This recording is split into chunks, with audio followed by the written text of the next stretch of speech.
Благодарам, председателе. Почитувани колеги, почитувана јавност, почитувана колешке, мислам дека е огромно лицемерие да бевте дел од коалиција 2 минати мандати, за 2 минати мандати не донесовте измена на кривичниот законник, освен оној во 2023 година, каде што ви фалеа сликички за оние што ги амнестиравте. И сега кажувате денеска се оправдувате дека вие не сте гласале, но не ве амнестира од одговорност затоа што вие амнестиравте криминалци од вашата коалиција.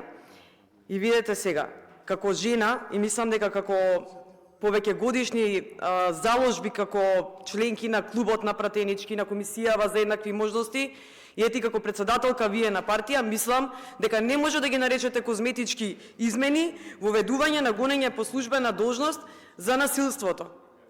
Вие не можете да бидете против тоа. Значи, повеќе годишните измени кои што сме ги барале како жени, ние сега ги остваруваме за да се решат тешки, големи социјални проблеми во општеството и вие велите дека се тоа козметички измени.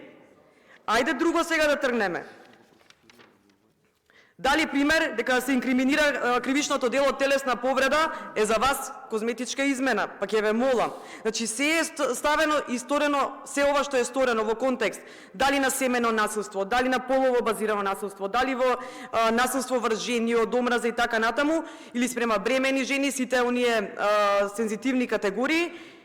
Значи нема да се гони сега по предлог на жртвата, која што до сега многу пати била обесхрабрувана, економски слаба и така натаму, туку по службена должност, односно било кој ќе го види насилството може да го пријави. И за вас тоа е козметичка измена. Ајде друго да спомнеме. Злоупотреба на туѓата снимка, фотографија, аудиозапис или спис со сексуално експлицитни содржини. Па знаете нашите млади колку беа изложени на секакви содржини и се уште се изложени на социјалните медиуми. И тоа пробуваме да го ставиме под контрола и да се врати достоинството во општеството. За трговија со дете веќе спомна колешката Драгана. Плюс има измени во делот на куќниот затвор. Покажуваат дека државата знае да биде хумана и одговорна за сензитивни или таргет групи кои што се, да речем, во тешка социјална состојба, тешко болни, стари изнемоштени, бремени жени и така натаму. И ќе ве молам, ако вие не сте на висина на задачата и ако не ја гледате големата слика во општеството, точно вие не можете, најмалку легитимитет имате да спомнете начин на владење. Начинот на владење покажа кој е на правиот пат, а оној што е во опозиција, кој што остана во коалиција на Монти Пајтон, седат од левата страна. Така да вие баш и не сте легитимен представник кој што би зборувале за начинот на владење. Многу ми е жал, ама морам тоа да го констатирам. Благодарам.